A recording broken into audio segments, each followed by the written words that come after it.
Welcome in Rose City to Soccer Made in Portland. I'm Ryan Clark, joined by Chris Reifer on a busy week for PTFC as the offseason looms. A couple of major, obviously newsworthy events coming out of this week. On the Timbers side, the hiring of Phil Neville as the club's next head coach and the controversy swirling around that and the reaction and responses and everything else that has gone on over the last few days there. And then more importantly, the Portland Thorns playing in a major NWSL semifinal game, losing to Gotham FC, who are headed to the championship against the OL Reign. So an Ali Krieger versus Megan Rapinoe send-off match to finish off what has been an exciting NWSL season. But unfortunately for fans of the Portland Thorns, the Thorns will not be there in San Diego for that championship and came up short of both of their stated goals this year, being the NWSL Shield and winning another title. So, starting on the Timbers side, we're fresh off of the press conference that Phil Neville and Ned Grabavoy held to introduce Phil as the new head coach of the Timbers. International attention. I mean, there's British media paying attention to this and writing about it. There's local media. I mean, it's sort of become this even bigger conversation around the obvious issues here that have been discussed ad nauseum and that have received their share of takes, some of which I think have been, really thoughtful, particularly, and not just because he's my coworker and because I think he's a great guy, but Bill Oram wrote a column in reaction on OregonLive.com about the issue that I thought was very prescient and sort of cut to the core of what fans are thinking right now and what the community is feeling sort of about this decision. And Phil Neville, had plenty to say in that press conference. I won't obviously quote every single thing he said. He and Ned spoke for like 45 minutes. Bill actually joked that the presser might go the full 90, which was a good, soccer joke. Bill likes to include it. That's good work for somebody parachuting into the soccer world. Bill exactly. Of course, is strong in the arts of puns and the like, and so no surprise, but nice little soccer pun. Right, and so coming out of that press conference and just as things settle and the offseason truly begins for the Timbers, what were your impressions of what we heard from Phil Neville and Ned Grabavoy and where the sort of club goes from here? I didn't have a ton of takeaways from the press conference, to be honest. It was, I think, very much as expected. There wasn't a whole lot there that I heard that I didn't think we were going to hear. As reputed, Neville seemed like a pretty charming, affable guy. I think basically everybody in the room and most people who watched sort of came away with that assessment. But that's very much as expected. I think the answers that we got on the questions, which I thought were good about the tweets, were, basically what we've read before and how he's addressed those questions. The Timbers, I thought, didn't say much, and Ned, I thought, didn't say much in terms of how they considered the effect that would have on fans in making this hire. I think you asked a question, and one other person, it may have been Annie Peterson, very likely would have been Annie Peterson, who is just an absolute pro. I sort of invited them to go into that, ask questions about it, and Ned dodged both times. And went in other directions, relying on the old advice where if you don't like the question you got asked, answer a different one. And that's largely what they did when those questions were asked. And so, that was, frankly, that was as expected. I would have been surprised if they had addressed that issue head on. They didn't. And so, as expected.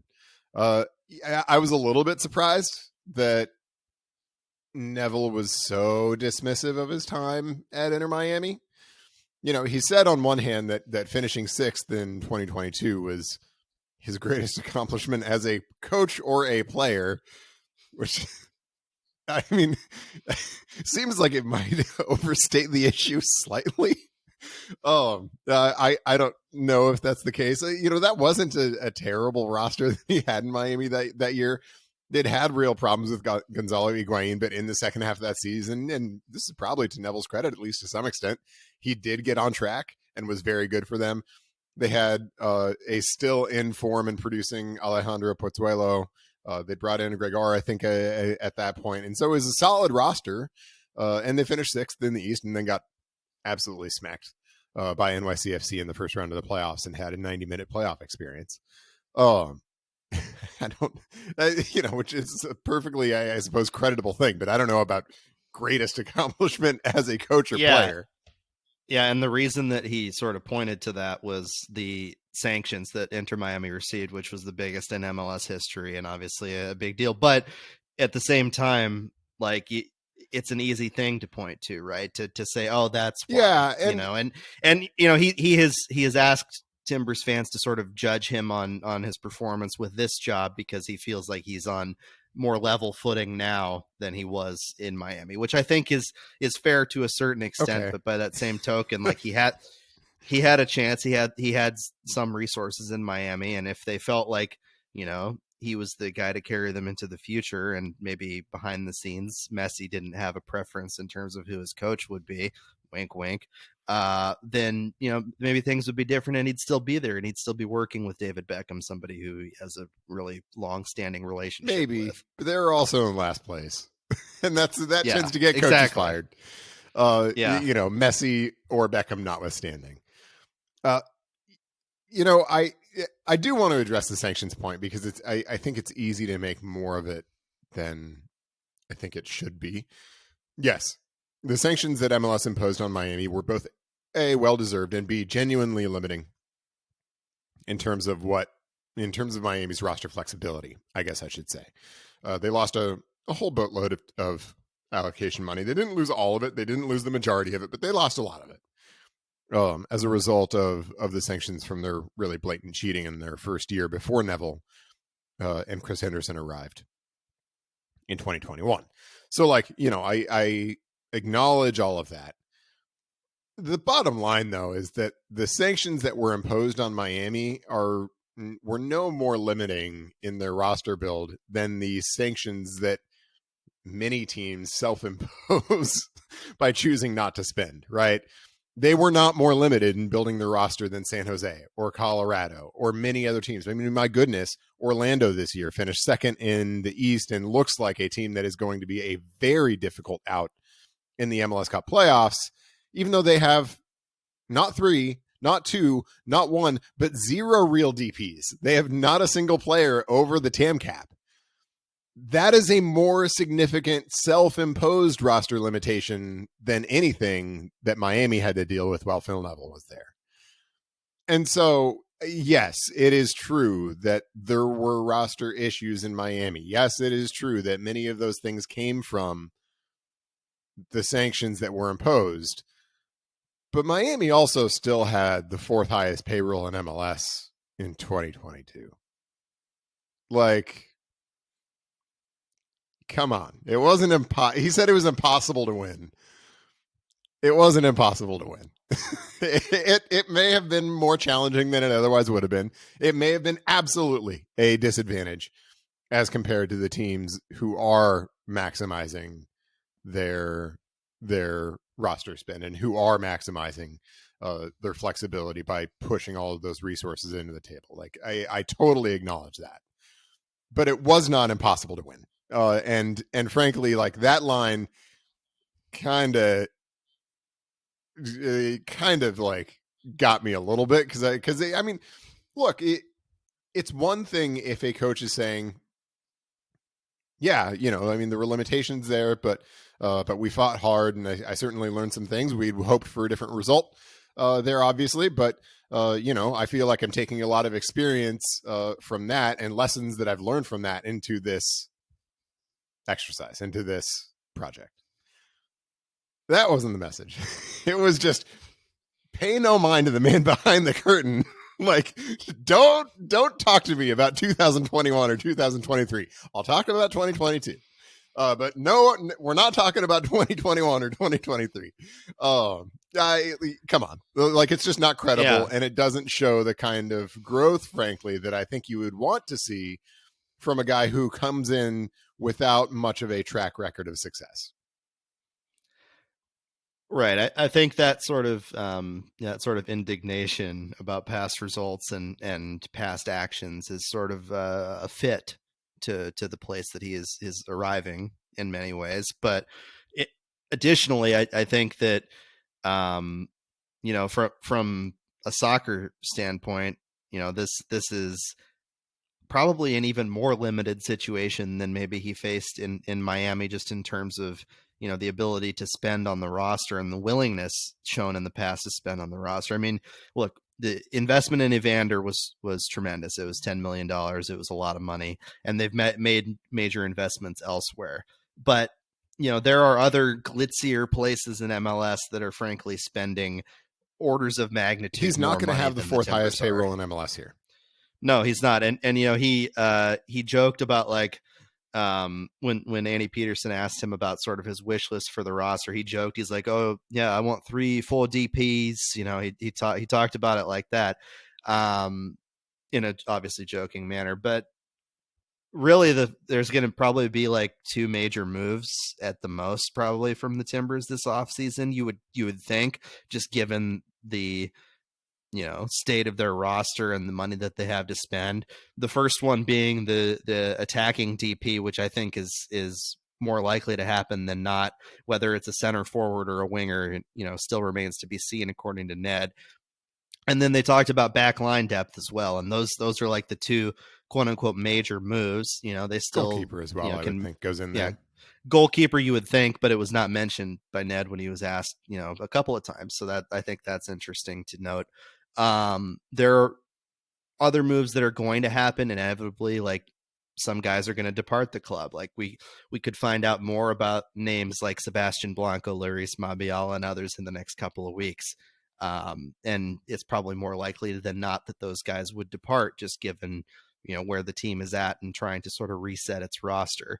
So there's more that's going to happen, but it's not sort of going to be these game-breaking moves, and that's why there was expectation setting on both his part and on Ned's part, right? The line that people have heard repeatedly over the last couple of years is we're closer than people think, or that we're like a move or 2 away from sort of this area, that area, or whatever. And I don't think that the results of the last 2 years are terribly in line with that thinking, given that they haven't made the playoffs.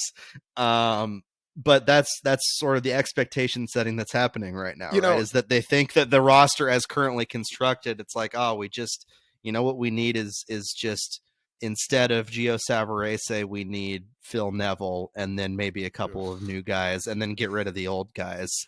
And then things are going to the switch is sort of going to flip, because frankly, the staff is going to be basically the same as what Gio had, adding Jason Kreis in there instead of Carlos Llamosa. So, which is interesting. That's obviously not official yet, and I'm not saying something out of turn here. It's just what's been reported. It's been reported that they want to add Kreis as sort of the last addition to the staff, along with Miles Joseph and Liam Ridgewell, and others. So Memo Valencia is also going to be on the staff as well still. So structurally, things are going to look pretty freaking similar to the last couple of years. And so the thing that I thought was interesting about that is and I didn't quite know what to make of this at the time, so I'm sort of talking this through with you live. Oh, people are seeing the sausage making. Did you think that tone was different than what we heard from Grabavoy a week or so ago in his initial postseason press conference? It struck me as a little bit different. The feeling that I had coming out of that first presser was that they were sort of acknowledging that there were going to be sort of deeper changes in the roster this year, that it wasn't just a matter of being, a move or 2 or 3 away from having the roster in the position that they wanted to be, that they did acknowledge that there were bigger changes that needed to be made. And that struck me as different, but having not been at either of these things, I thought maybe that could have been me sort of layering on my own expectations in the first time and then having those disappointed the second time around. Did you think that there was a difference in message between those two pressers as well, or am I just out to lunch here? No, you're not out to lunch. I think that there definitely was a sort of tonal shift there. It wasn't sort of this major shift and expectation setting on the level of, oh, maybe some stuff fell through and now they're sort of backing off of their previous position. I think that Grabovoy's position remains relatively the same. I think he did dial it back a little bit compared to that heading into the offseason press conference that he did by himself a few weeks ago. But it was also Neville's perspective, I think, that guided a lot of the conversation. And Neville, was praising a lot of the guys that are already here. Evander, Santiago Moreno, said that those were two guys that he tried to get when he was in Miami, which is interesting, but not terribly relevant to how he would use them in terms of, being the coach. But, his perspective is that they, have sort of the pieces to contend right now. And part of the argument was the idea that there is so much parity and, up and down movement in MLS. But part of the acknowledgement from him too was that there are, 28, 29 other teams that are going to be spending this offseason making those moves and getting better. And they obviously have to make several moves in order to get better than where they've been the last 2 years. They can't just trot out the same group again. And I don't think they will just trot out the same group again. But that type of expectation setting does happen when you don't think that a slew of game-changing moves are on the horizon. When you think that, realistically, you're going to do some stuff, but it's not going to just be like a complete roster overhaul, which one could argue is probably warranted in a lot of ways, given how the last couple of years have gone. There are they've missed the playoffs 2 years in a row. There are really good pieces in place and good young players who. Sure, let's not throw the baby out with the bathwater, but there's a decent amount of bathwater to throw out. Yeah, drain it. Yeah, drain the tub. But at the same time, there are still a few guys that, definitely you can build around. You think about guys like Chara Paredes, Zach McGraw. It would have been Zuparich had he not requested a trade, which we don't really have an update on that at this point. More as a backup 9 or starter if you choose to go with a more of a wing focused guy. Evander, Moreno, like those are all good pieces, but you need way more than that if you want to get even close. And I think this is probably overwrought at this point, so I acknowledge that at the front end. But it sort of reminded me of last offseason a little bit, because you'll remember last offseason, immediately coming out of the gates, the messaging, and there was a lot of this through our good friend at The Athletic, Tom Bogert, that this was going to be a big, active offseason for the Timbers, that there were going to be lots of changes. And then it just didn't happen. And then they overpromised and underdelivered. And this kind of felt like, and this is probably PTSD from that experience, and I acknowledge it's a little bit early to jump to this conclusion, but it kind of felt like sort of dialing back the expectations that they themselves set just a week or two ago. So we'll see. We'll see what happens on the player front. I did like to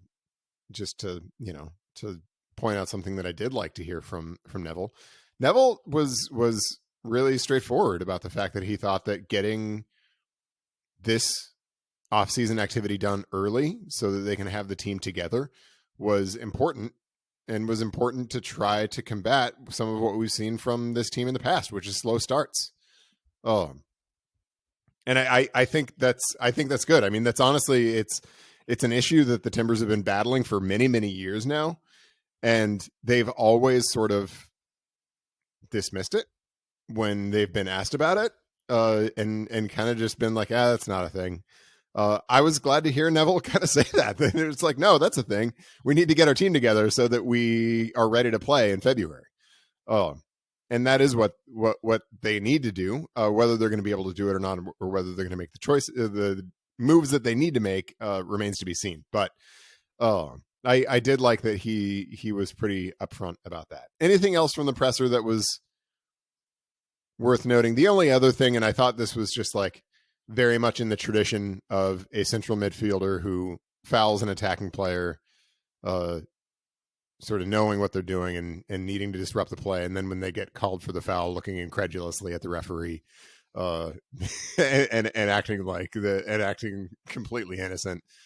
Was Ned Grabavoy sort of referring to the now well-worked, what was the line? We shouldn't be so quick to jump to outrage, kind of thing. I mean, they knew what the reaction was going to be. They knew what they were doing. When the reaction was exactly what everybody knew what the reaction was going to be, don't complain about it afterwards. That was his kind of first dip into that well of cynicism that I think others have drawn from more liberally. So I just hope it doesn't continue. But I mean, that was it was very much the midfielder who fouls a guy, gets called for it, and then it's just like, oh, how can you? Well, come on. It's like, yeah, you knew what you were doing. Yeah, like there wasn't a level of sort of incredulousness, like they could not believe that this was the reaction. But by that same token, there was very much scolding of the fan base, and the idea that, look, they didn't just do that. They both Neville himself and Grabavoy said and committed to meeting with the Timbers Army and having those conversations. Now, whether those conversations actually happen and are productive is something that people obviously need to keep an eye on in the coming weeks, and I will keep an eye on in the coming weeks. But it's still sort of this indignation that exists, and we've seen it and we know it. And the idea that it's just a small group of people online that are just griping about it, and it isn't representative of the overall fan base. Is in that group of people online, yeah, come on. And that's completely untrue when you are actually out in the soccer community and talk to people. And it being an international story in this way is not just because Phil Neville used to play for Manchester United. It's because it is significant that a fan group, that one of the most famous supporters groups in MLS and the world, came out and said this and has this reaction. So we'll see what comes out of those meetings. And, everybody, I think, is approaching this with the idea, at least most everybody, that they're going to give Phil Neville an opportunity to say his piece and to respond to this and to be accountable in ways that the organization has not been in the last 2 years. Yeah. So we'll see what he walks into and the leeway he has to sort of pursue not only that accountability, but to express what I think is genuine admiration for this soccer community. He compared it to Manchester, the city. That's sort of an easy thing for somebody to say. That's on the coach intro bingo card. Is complimenting the city. It reminds me of home. Yeah, exactly. That type of. That was more Scottish than. Well, I wasn't doing a Neville impression. Okay. That was I think something from SpongeBob back in the day. It's all just so burned into my brain. It's either a Family Guy reference or a friggin' SpongeBob reference. But like the old I feel at home here stuff. I want to be an attacking coach. That's all on the coach intro bingo card. There were a number of folks who hit bingo after that. But he has an opportunity to mend those bridges. Is sort of what I'm saying here, and I think it's legitimate. And frankly, lots of people like to criticize the discourse, the hashtag discourse. I'll sit here and praise the discourse. I actually think the overwhelming majority of folks that I've seen talking about this issue have kind of approached this with, I think, a pretty responsible level of nuance. There are not a bunch of people with pitchforks and torches calling for Phil Neville to be canceled. That's not what the conversation is. I think that's the conversation that the Timbers are largely trying to engage with and respond to, but it's kind of just a non sequitur. That's not what the conversation is, and nobody's really meaningfully taking that position. And And I think it's been much more nuanced about sort of the position that the Timbers are in as a club and whether this is a hire that sort of reflects the kinds of things that the club needs to do in order to reestablish itself in good standing within the soccer community and within the Portland community. That's the question. That's the issue. It's not whether Phil Neville should be canceled, even though that seems to be the conversation that the Timbers want to have. Moving on to the Portland Thorns, who just wrapped up their season, sort semi-unexpectedly, but, given some of the issues with inconsistency that the Thorns had this year, there was worry, from fans that something like this might happen. They lose 1-0 in extra time to Gotham. Just we're not at the level that you would expect from the Portland Thorns over the last couple of years, given their talent, their experience, their wherewithal, and how they've sort of responded to adversity throughout the last couple of seasons. This era, frankly, of Portland Thorns soccer is coming to an end in a lot of respects. There are several players, some of whom have been veteran leaders on this team, who are likely to depart this offseason. There are names on that free agency list that will not be in a Portland Thorns uniform next season. That much I am. I mean, my speculation that I would put a lot of money on is I don't think Crystal Dunn is coming back. I think you can basically put that in your back pocket like that. Yeah, I think she will not be back, and the Thorns are going to have to figure out how they're going to replace her. Obviously, her dip in form in the second half was a pretty significant factor for this team. And so they're going to have to figure that out, I think is a safe bet. And then there are, questions then across the board. Yeah. I mean, Megan Klingenberg is somebody that, is a deeply Portland Thorns individual, and one would expect of all the people on that list, her to sort of be back next year. Becky Sauerbrunn is a big question, though. She is somebody that's been rock solid as expected along the back line, is still, has something to give to the game over the next couple of years. Keep Becky Sauerbrunn in this club. Yeah, will she be back? And then there's the question. I hesitate to say that, given how poorly my last pronouncement of such strength went when I said, do not hire Phil Neville. You need to just stop suggesting things. Yeah, maybe I should say, let Becky walk. Look, the Portland Thorns are a better club with Becky Sauerbrunn in it. Period. And that is in any capacity in which she wants to be in the club. I look at somebody of Becky's characteristics, the leadership characteristics, the clear intellect, the both emotional and just intellectual intelligence, the sophistication in terms of the issues that she's dealt with, both in terms of her work with the NWSL helping to get the free agency that she just talked about, but also, of course, her immense leadership with the U.S. women's national team and their unbelievable accomplishments over the course of this generation.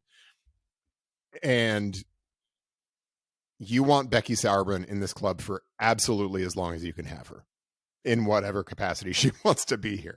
Becky wants to lead the soccer side of the operation. That would not be a bad idea. So keep Becky Sauerbrunn in this club is what I'll say, knowing that my track record with such pronouncements is not great. Yeah, the other free agents are done, who, as you noted, if I had to guess, and this isn't, based on anything specific, but if I had to guess, I would guess that she's not going to be back. There are a lot of factors there as to why that would happen. Being a focal point of a different team with less attacking talent is one of them. I think we need to acknowledge the obvious too. I mean, the obvious one is her husband was fired by the team under circumstances that it's my understanding she is, and certainly in the public eye, she's been a real professional about that, and she's been a tremendous professional throughout her time in Portland. And is beloved by people in the locker room. And so that's not a criticism of Crystal by any means. That's not throwing shade at Crystal by any means. That's, I think, just an acknowledgement of the reality of that situation, and I think the understandable reality of that situation. Yeah, and free agency discussions are happening now, and you would expect that there have been a lot of teams that are interested in bringing Crystal on in this league and potentially even other leagues. No question. She's still got a lot to give to the game in her own right, but yeah, when she's playing well, I mean, what we saw in the first half, when she's playing well, she's still, I mean, in that first half, it wasn't Sophia Smith and Sam Coffey in the MVP discussion. It was Sophia Smith and Crystal Dunn.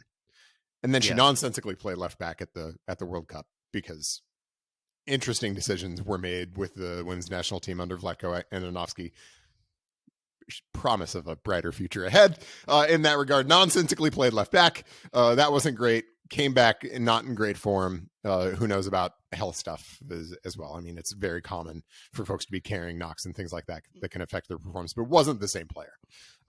The World Cup really messed a lot of things up for the Thorns in many respects. But it's also that's just a thing the NWSL has to deal with every fourth year. Yeah, right? I mean, everybody else deals with it. The Thorns more than others, but yeah, I mean, it's part of the deal. And so, Crystal is going to be a free agent. Becky is going to be a free agent. Klingenberg probably would stay, but maybe she sees an opportunity elsewhere. Natalia Kuika, Tegan McGrady, Taylor Porter, sink, but she's coming back, and Michelle Vasconcelos. Now, Porter and Kuika are restricted free agents, so the Thorns retain their rights and can basically match offers. It's the same concept as like if you follow the NBA, it's the same type of restricted free agency with some slight differences. Vasconcelos has a mutual option with the Thorns, which has yet to be officially exercised.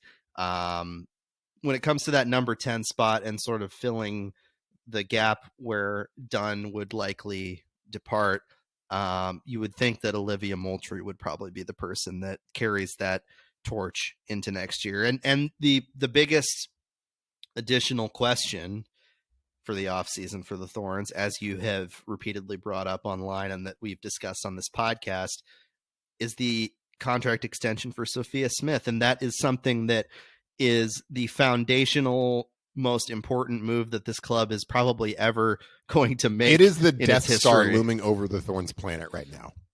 It is. And the uncertainty about the sale and sort of what that looks like in terms of the front office and how it's structured and who's there after the sale happens puts that into question. And if I'm Sophia Smith, I obviously want to look at all of my options, but if I'm the Portland Thorns, I'm going DEFCON 5, backing up the Brinks truck for Sophia Smith, because this is as big a signing as putting Luke Skywalker in an X-Wing and doing anything that can be done to, get the Death Star out of our orbit. Because I mean, I truly mean that is sort of like from the on-field perspective, that is the thing that is looming over everything right now. Extending Sophia Smith, and if they can't extend Sophia Smith, making the difficult decisions that need to be made to prevent the kind of situation in which they would be looking at a situation where she might walk for free, for nothing next year. So that's all concerning. That's all very concerning. But, there's even a higher level layer. I mean, maybe the Sophia Smith situation is like an Imperial battle cruiser, and then there's like an additional Death Star up above that. It's whatever the Death Star is that was sort of like the sequel movie Death Star, the one that was like built into a planet. Yeah. Fair enough. So the I mean, a lot of the reason why I guess I'll start here. This offseason is the first time that we're really going to have an opportunity, I think, to assess Karina LeBlanc's sort of prowess as a team building GM. I think she's been a leadership presence within the club over the last couple of years, but when it comes to roster building, she really hasn't done much at all. There have been moves sort of on the fringes. There have been sort of some depth pieces that have sort of come in and out, as always happens. But I mean, the most significant signing that LeBlanc's made is Janine Becky. Otherwise, it's been run it back from a core that's been together for a while now. That's not the case. that's also, in some ways an understandable Totally, approach like because of the yeah, talent yeah, level. Yes, but I see what you're I'm saying. not saying that she should have broken up that core and done different things. I don't think that would have made sense. So it's I think there are fair points to be made about whether they did enough to sort of add to that depth, and that maybe there were issues, especially late in the season, with not having a whole lot of weapons that were effective to bring off the bench. I think those are totally fair, but I also think those are pretty common types of criticisms in this sort of position. But that's not going to be the case this year. This year, there are going to be sort of fundamental, deeper changes that are going to have to be made, and deep and bigger decisions on the roster side that are going to have to be made. And this is the first time that is falling squarely in Karina's lap. And so, like, we're kind of going to find out what she's made of this winter. Now, the other question, and that second level Death Star, is what kind of imprimatur does she have from ownership to go make those moves? And I don't think we know the answer to that question. That is, frankly, I had harbored a lot of hope, maybe a fool's hope, but hope that the sale would be done by now so that she could have clear direction from ownership as to what she can do and the money she can spend and those kinds of things going into this offseason. Yeah, because the money is there. There's money there, especially from the Lindsey Horan deal. It's just a matter of whose money whether it's they're going to actually spend it. And I am concerned that she's sort of going to be caught in a little bit of an interregnum, in which there is no clear direction, there is no imprimatur from ownership, and they're sort of just caught. And so, I had hoped that the sale would be done by now so that there could be direction and it could be, full speed ahead into the future. But sadly, it's not. And so the question then becomes, when will the sale be done? And what sort of direction is she getting in the interim? And I don't know the answer to that. I don't know that I've seen the answer to that reported or even hinted or any of that. And so, I think that is the other, in addition to the Sophia Smith issues, which are tied into all of these issues. That is the other big question sort of looming over the Thorns offseason. An offseason that does need to be transformational and does need to be pretty fundamentally transformational. I don't know how to assess even their ability to do that. Yeah. I mean, we're not, we're not in those rooms. We aren't facing the sort of challenges that Karina is facing. And, this is a big off season for that front office and, for her, but we don't know what those limitations look like. And we don't know if that freedom exists for her to sort of exert that influence and make those moves with a lame duck ownership. And when with, a transition that is going to happen that may or may not include her and others in the organization. We don't know what the owners that are coming in, what their vision is going to be. You would think they would want to maintain stability and, give somebody like Karina a chance, give Mike Norris a chance to continue on as coach, which is a different discussion. But sometimes obviously. New owners have different ideas and want to take the club sort of in their own direction. Right. And that's up to them. There's no conditions of sale that say you have to keep necessarily these employees or that employees. There are conditions of sale where employees are shared, which I think is a discussion to have at a later date and is obviously a possibility given the connection to the Timbers that exists there and what that looks like in terms of the sale and its structure is a future discussion altogether. But look, it's not an ideal scenario to be in when you're Karina LeBlanc, because this is a pivotal offseason for the team in order to build out its future and sort of transition into a new era. And we don't quite know what level of freedom there is to make that transition. Could this ownership change, which everybody around the team, the players, the coaches, many of the staff fans in particular, this ownership change is necessary in their view, and is a positive step forward for a club that needs to sort of break itself out of the turmoil and trauma of the last several years. But from a soccer standpoint, it could have these, adverse effects just based on the timing, which is unfortunate if that does end up being the case. It's very unfortunate if that does end up being the case. And it's, I think, candidly, a little bit hard to understand because we've seen the Chicago Red Stars, who went up for sale around the same time. That is done. Laura Ricketts is in charge. That was installed. They have a direction for the future. Whether it's a good direction or a bad direction, who knows? But they have a direction for the future, and they're going with it. It sounds like the OL Reign sale, even though that came up significantly after the Thorns sale, it sounds like that is nearing a point where it is going to be done soon, unless something gets derailed. There was reporting just yesterday that the Sounders are looking to buy the Reign, which is something that people in Seattle have longed for a long time, to unify those two teams within the same club.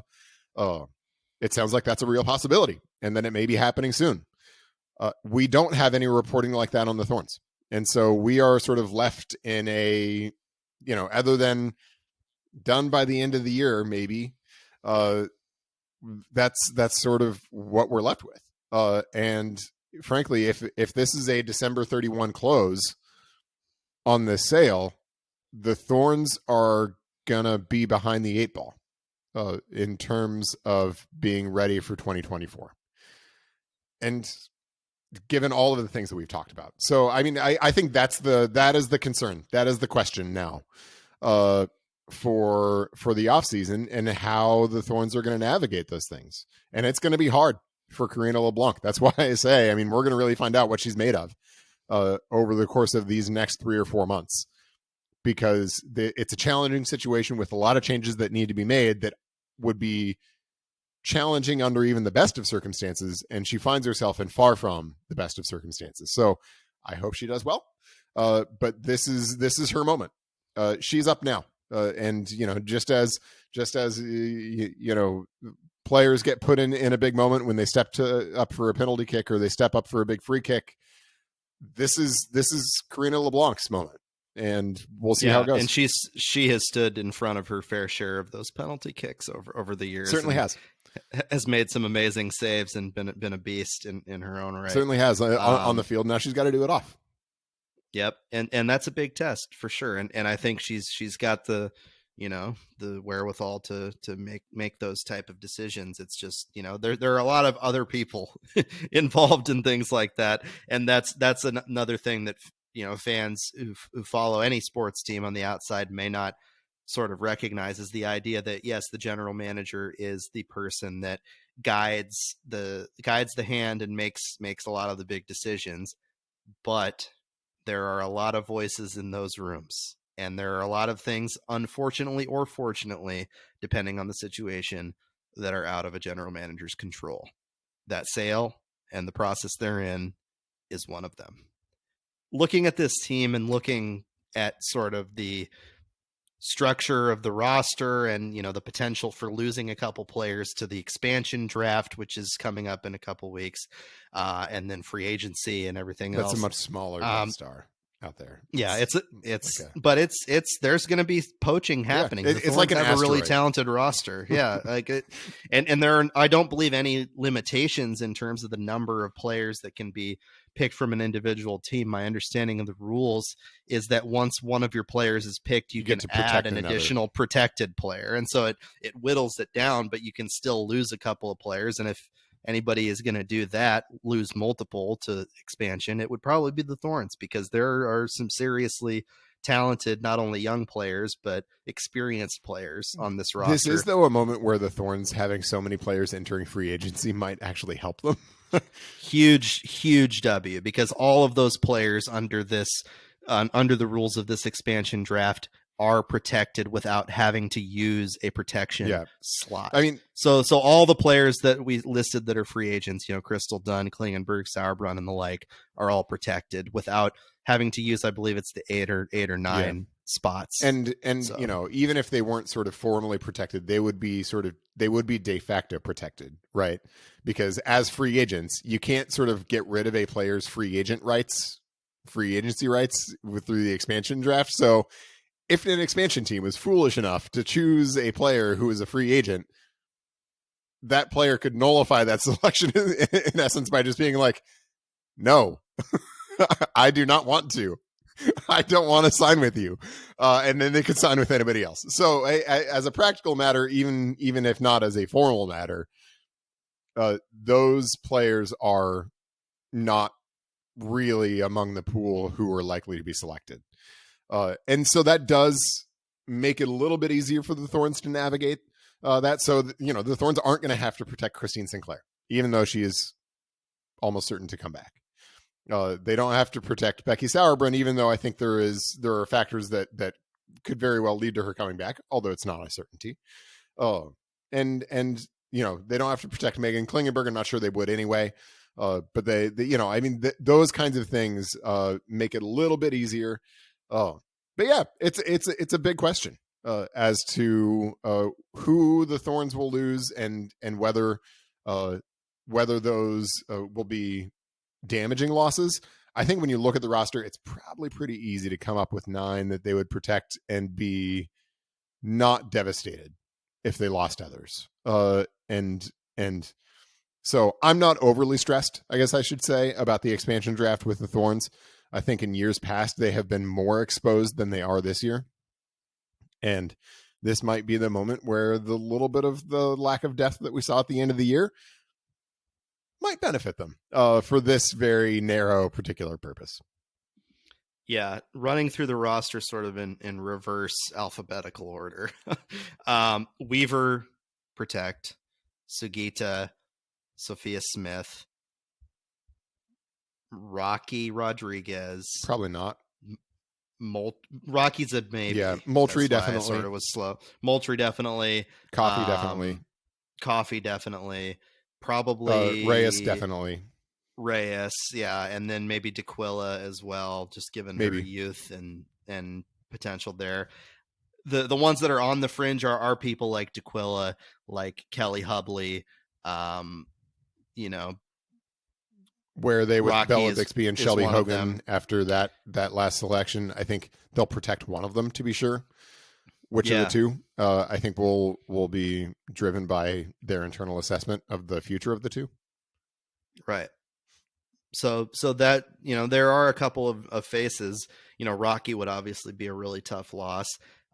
Losing either of the keepers, I think, is a difficult scenario to be in, just given the fact that, keeping good keepers on your roster is not necessarily an easy thing. Yeah. And having 2 of them that you can rely on right now is good. The Thorns, though, have done a great job I don't know if you should producing goalkeepers in the last and developing goalkeepers in the last several years. And so, I mean, they need to protect one of them. I'm sure Nadine Unger will have a perspective on which of the 2 they want to commit to long term. They might not, though. They might not use a protection slot on a goalkeeper. I think you probably have to protect at least one of them. Even if you think you might make a signing in that position, you got to protect one. And with 9 spots, I mean, we came up with just then 5 or 6 folks who were definite protects. One of those other 3 is going to go to a goalkeeper. Maybe. They still have Lauren Kozel too, who was out all this year as a rookie because of a knee injury. So that is an insurance policy if you lose one of them. But I mean, if I'm an expansion team and Bella Bixby is sitting there, I would. They have a lot of selections. I would use it on somebody like Bella. She's an incredibly talented keeper. She had a rough season by her standards in terms of statistics, and particularly down the stretch to the point where they went with Hogan in that final game. But look, she's got a lot of experience and is very talented. And Hogan's another one that, like, you look at what happened with Abby Smith last year with the Thorns. Like she went to Gotham even and was sort of the second, third keeper for the Thorns and has proven herself to be a starting level keeper. So stuff like that happens. And there's going to be painful departures for sure, inevitably this offseason. Sauerbrunn even spoke about it at the press conference that, she mentioned these women in this locker room, this is sort of the last time we're going to be together, that sort of thing. And the emotions that people are experiencing with that. And that's tough for them. I mean, this was, an incredible group to put together in sort of the last maybe super team era of NWSL, right? Because, there's a lot of parity in NWSL because all the teams are friggin' stacked, right? Like all 12 teams for the most part have a lot of talent, either in pockets or across the board. And there's going to be 14 teams next year, probably 15 or 16 the year after. It's only going to spread thinner. Yeah. And so not only is it special because of the sort of relationships that those players had with one another, but these type of teams are just not going to be nearly as common in the future in NWSL. Yeah, I think that's right. So we'll see how the Thorns end up navigating the expansion draft. I'm not hugely stressed about it. I think the biggest sort of positional group where we're going to see a lot of turnover and have a lot of uncertainty heading into 2024 is in defense. Look, I think the only player who I would confidently say will be starting for the Thorns on their back line next year is Reina Reyes. And other than that, I think it's totally up in the air. I mean, do the Thorns bring back Emily Menges? Do the Thorns bring back Kelly Hubley? Those are the kinds of players who very well could be selected in an expansion draft. Would the Thorns be all that tortured to have to move on from either? I don't think so. I mean, Hubley clearly sort of fell out of favor toward the end of the year. Menges has sort of been a part-time starter. She's had some good performances, but I don't think she's solidified herself as re-solidified herself as an absolute starting center back going forward. Becky Sauerbrunn is a free agent. At left back, Natalia Kuika, I think is a question at right back. At left back, Megan Klingenberg is a free agent. Tegan McGrady is a free agent. I mean, you look across, we could have a back line that is 75% new in 2024. And so, I think that's the area where we're likely to see the biggest changes. And I think that makes sense, given the performance of especially late in this year, and where those changes can come from. I think they need to do some real thinking about how they're going to put together their midfield. But it just helps that you've got Sam Coffey as the cornerstone of that midfield. That is a tremendous cornerstone. And it's not hard to build an effective midfield when you've got an anchor like that. And then in the attack, the massive questions about Sophia Smith and her future, whether if they're not able or they don't feel like they're getting traction on an extension, whether they have the wherewithal to make the hard choice about whether to move on then, to look to move Sophia Smith in this window.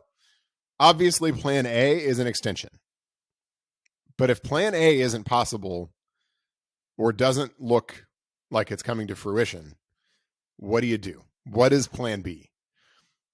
And the tempting plan B is, well, just bring her back next year and see what happens. But that's the plan that has maybe the worst possible outcome, right? Which is losing one of the best players in the world for nothing.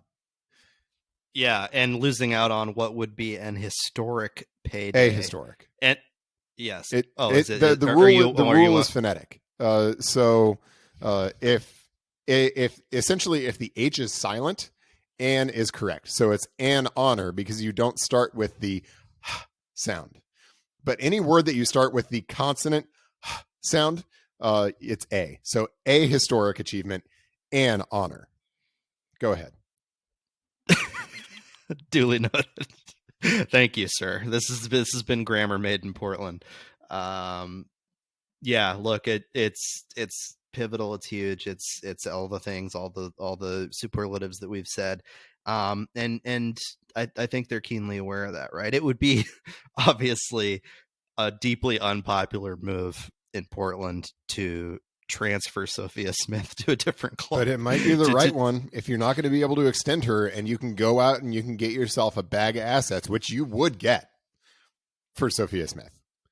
Yes. You would get a bag of assets for her, either in a trade or a transfer. If you're not going to be able to extend her, they need to really think about that. And that's, I mean, look, those are the hard choices that executives have to make. That's why it's hard to be a GM, because sometimes you are faced with that kind of a choice and you need to make that call. And sometimes the worst thing you can do is just not. And so, you know, if plan B is just run it back for 2024 and see what happens, the Thorns just need to know that that is the plan that has maybe the biggest blow up in their faceability. And then maybe they need to consider plan C, which would be being proactive and making a move this offseason. Yeah, I am not connected with clubs in England and Spain. I don't have contacts there.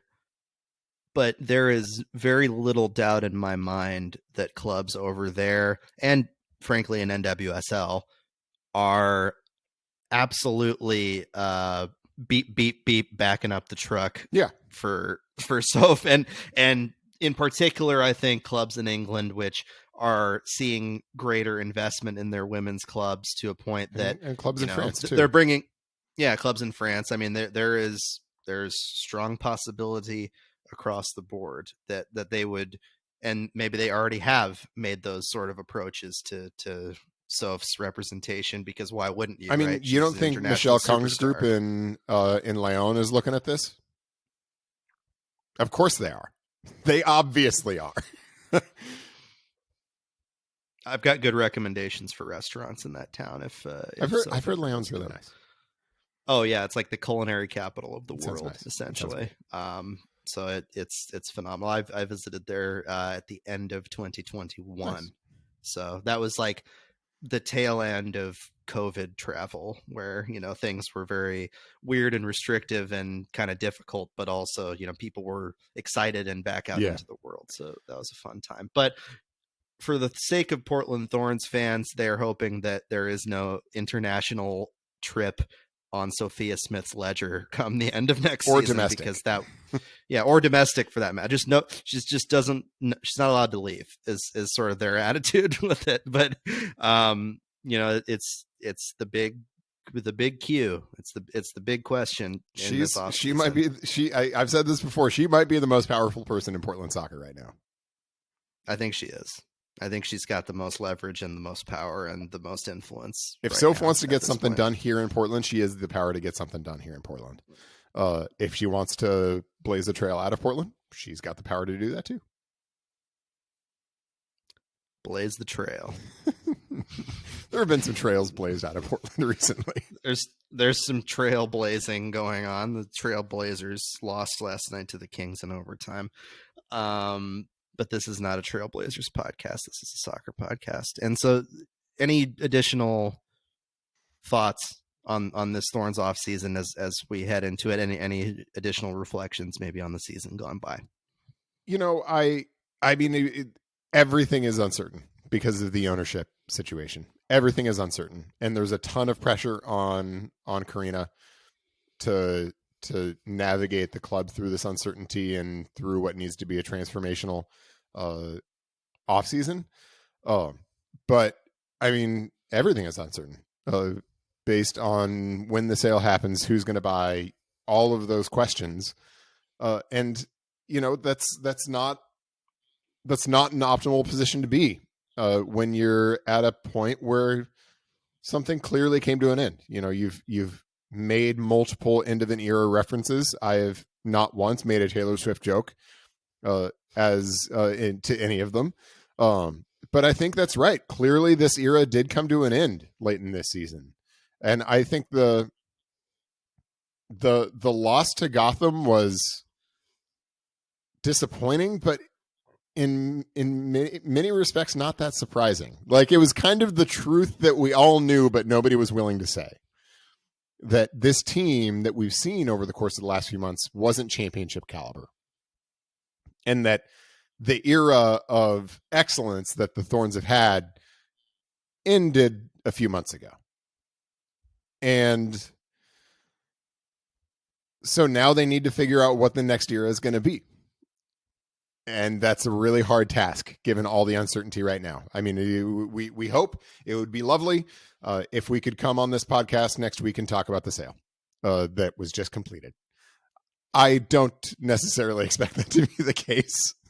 And so we're just going to have to wait. But until that happens, that uncertainty is going to linger over everything. And in moments of uncertainty, you need strong leaders. And the person who is in that position now is Karina LeBlanc. So Karina, step up to the spot. It's on you now. That'll wrap it for us this week on Soccer Made in Portland. We will keep our eye on the news over the next couple of weeks. Probably won't have a pod next week unless some big stuff comes across on either team's front. Going to be more of a quiet couple weeks for the Thorns than it will be for the Timbers, by my estimation. Ned Grabavoy mentioned the possibility of announcements regarding the departure of multiple players, whether that's Sebastian Blanco or others. We will see. But next time we see you is when we will see you. So follow us on Twitter at Ryan T. Clark, at Chris Reifer, at Soccer Maiden PDX. Like, subscribe, review, suggest, discuss, do whatever you want to do. We will catch you next time. Thanks.